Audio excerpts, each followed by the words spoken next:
அனைவரும் சந்தோஷமாய் இருக்க வேண்டும். இன்று நான் புதிய விடயத்தை உங்களோடு பேசலாம் என்று ஆசைப்படுகிறேன்.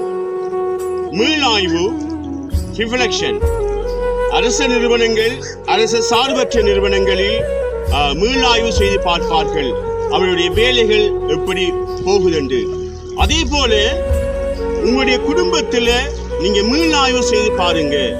கணவன் மனைவி பிள்ளைகளோடு சேர்ந்து 3 மாசம் ஒரு தடவைகள், 6 மாசம் ஒரு தடவைகள், 1 வருஷம் ஒரு தடவைகள். எங்களுடைய குடும்பங்கள் ஆரோக்கியமாக போகுதா? பணத்தில் எப்படி எங்களுடைய குடும்பம் செல்லுகிறது? ஆன்மீகத்தில் எப்படி செல்லுகிறது? பிள்ளையுடைய படிப்புகள் எப்படி செல்லுகிறது?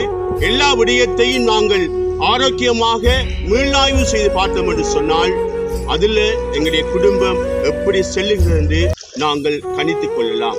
எதுல பின்னடைவாக இருக்கிறது என்று நாங்கள் கணித்துக் கொள்ளலாம். அதை நாங்கள் முன்னோக்கி செல்வதற்கு எப்படி பிளான் பண்ண வேண்டும் என்று குடும்பத்தோடு இந்த விடயத்தை நீங்க பிளான் பண்ணி செய்து பாருங்க.